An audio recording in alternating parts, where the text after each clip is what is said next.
Welcome back everybody, I'm Nick930, and a few weeks back, Ubisoft invited me out for a special event in San Francisco to demo what they cryptically revealed to me as the future of Division 2. Now, going into this, I expected to just play some of the new Coney Island Episode 3 content, but instead, Ubisoft revealed a major new expansion for the game called Warlords of New York, that not only kickstarts Division 2's Season 2 content, but also brings the fight back to the ruins of Manhattan. And today, I'm excited to finally share with you what exactly I played, and what you can expect when it releases on March 3rd. So first off, let's talk briefly about the general premise behind this expansion. In case you haven't already seen Ubisoft's official trailer for it, Warlords of New York is focused around hunting down the rogue agent from the first game, Aaron Keener, who is now armed with a new strain of the devastating green poison, and is hiding in the ruins of Lower Manhattan. But Keener's not working alone, as he's rallied 4 other rogue agents to his cause, each with their own unique backstory and personality. Your job as a Division agent is to travel back to Manhattan, defeat Keener and his other rogue agents, and stop the release of the new biological threat. According to Ubisoft, you can expect 5 main missions to play through, each with what they described as epic boss battles that highlight that rogue agent's unique skill ability. In the demo that I played, we had to face off against a tech-savvy rogue agent that loved to use things like automated turrets and drones, along with new hologram devices like Alibi's Prisma gadget from Rainbow Six Siege. What's cool about this is that after you defeat each of these 4 rogue agents, you can steal their skill to use yourself. New skills include the holograms, shock mines, and the return of the sticky bomb launcher from the original Division, which has been tweaked to fire faster and can even be modified with different ammunition types like incendiary shells. Outside of the main missions, players can also participate in 8 side missions, capture 8 control points, and hunt for collectibles across the Lower East Side of New York City. And just to be clear, you will not be revisiting any of the areas from the first game. The map in Warlords of New York is completely brand new. According to one of the lead gameplay designers at Massive, the entire playspace was built from the ground up, with new locations like Wall Street, Chinatown, and a partially destroyed Manhattan Bridge to explore. The city looks quite a bit different from the last time we visited it, with overgrown foliage and ruined structures contrasting heavily with the snowy streets from before. To give you a rough idea of just how big this map is, there's 4 new safe houses along with a new base of operations called Haven. It's definitely not as big as Washington, D.C., or even the original game's play area, but it's easily the most ambitious expansion in the series to date. And of course, along with the familiar terrain are some familiar faces, including factions like the Rikers and the Cleaners, both of which have seen some pretty big changes. Warlords of New York will also add a ton of content to the endgame for players to enjoy. First off, the level cap will finally be increased from its current max level of 30 up to 40. On top of that, players can now continuously level up a new form of progression called the SHG level, giving dedicated players a way to track their experience more effectively.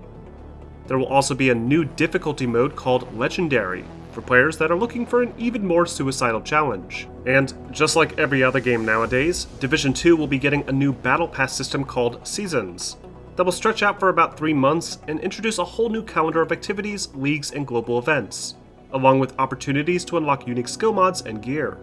If you never had a chance to jump into Division 2 when it came out last year, all of this can seem pretty overwhelming, especially considering the progression prerequisites to access certain content. But according to the developers at Massive, this is very much a key focus moving into Season 2. Their goal is to not just expand on the content already available, but make it easier to understand for newcomers. The stat system, for example, will be getting a complete overhaul, with the removal of the stat budget system, new god rolls, more valuable loot drops, and a more useful stat recalibration system. The Dark Zone will also be getting an overhaul. The developers brought up multiple times that they felt Division 2's Dark Zone failed to capture the magic of the Dark Zone in the first game, and I can definitely relate to that myself.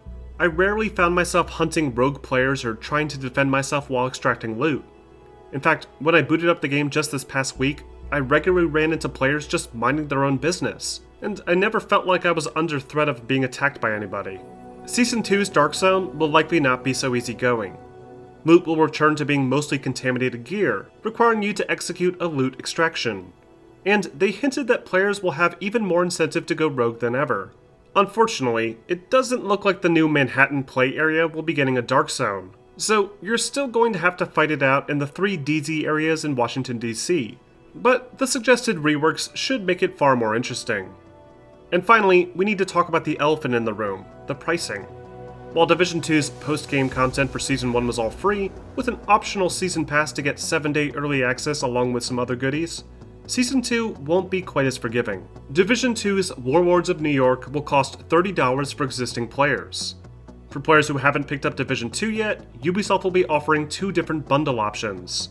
A $40 standard edition that comes with both Division 2 and Warlords of New York, or the $60 Ultimate Edition that comes with Division 2, all the Year 1 content, the new Warlords of New York, the classified assignments missions, and some other great starting gear like 3 instant specializations.